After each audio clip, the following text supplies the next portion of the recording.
Сәлеметсіздер ме, құрметті студенттер? Бүгінгі сабағымыздың тақырыбы екінші сатылы тұндырғыштардың жұмысын талдау. Бүгінгі сабағымызда қарастырылатын мәселелер тұндырғыштардың жіктелуі, тұндырғыштардың конструкциялары және тұнба нығыздағыштар. Тұндыру процесі дегеніміз судың салмағынан ауыр бөлшектердің тұнбаға түсу процесі. Сонымен қатар судан салмағы аз бөлшектер судың бетіне қалқып шығады. Олар май, мұнай, бензин және тағы басқа заттар. Тазалау ғимараттарының технологиялық схемаларына байланысты тұндырғыштар екі топқа жіктеледі. Бірінші сатылы тұндырғыштар және екінші сатылы тұндырғыштар. Бірінші сатылы тұндырғыштар биологиялық тазалау әдістерінің алдында қолданылады. Ал екінші сатылы тұндырғыштар биологиялық тазарту әдісінен кейін қолданылады. Жұмыс істеу принциптеріне байланысты тұндырғыштар ағысты тұндырғыштар және мерзімінен тұндыратын тұндырғыштар болып бөлінеді. Ағысты тұндырғыштар бұларда судың баяу ағысында тұндыру процестері жүреді. Ал мерзімімен тұндыратын тұндырғыштар тұндыру процестері ағысы болмаған уақыттарда жүргізіледі. Екінші сатылы тұндырғыштар аэротенкпен тазарған су арқылы түсетін белсенді лайды, болмаса биологиялық сүзгіштерден түсетін биологиялық үлпекті тоқтату үшін қызмет етеді.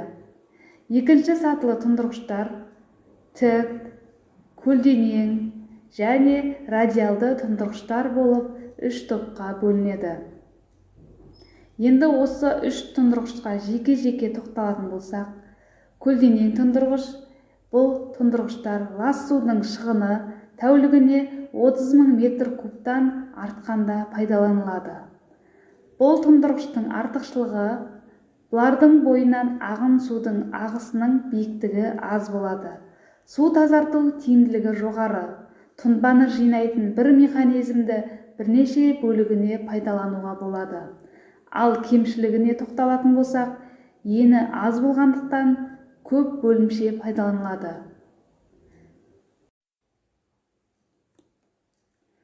Радиалды тұндырғыш лас судың шығыны тәулігіне 30.000 метр куб болғанда пайдаланылады. Бұл тұндырғыштың артықшылығы көлемі үлкен болғандықтан жалпы саны аз болады. Су тазарту тиімділігі жоғары болады. Кемшілігі құрылыс құны қымбат.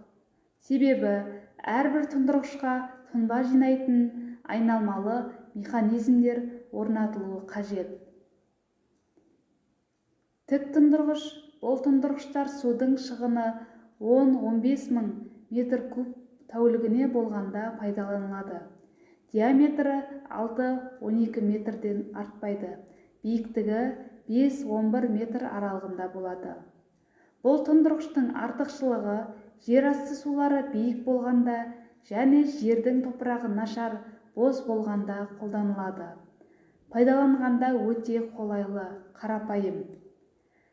Бұл тұндырғыштың кемшілігі су тазарту тиімділігі 50%-дан аспайды.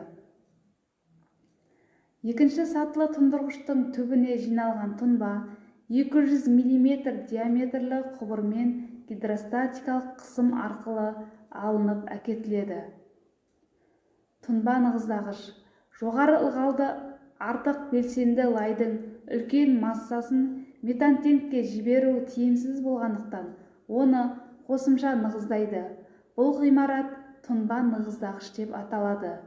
Қазіргі кезде аэрация бекеттерінде тұнба нығыздағыштар міндетті түрде керек. Белсенді лайдың өсуі тазартылған судың құрамындағы қалқымалы және еріген заттарға бірінші сатылы тұндырғыштардың жұмыс істеу тиімділігіне байланысты. Бірінші сатылы тұндырғыштар неғұрлым жақсы жұмыс істесе, соғұрлым белсенді лайдың артығы аз болады. Үйге тапсырма: екінші сатылы тұндырғыштардың жұмысын талдау. Осымен біздің бүгінгі сабағымыз аяқталды. Сау болыңыздар.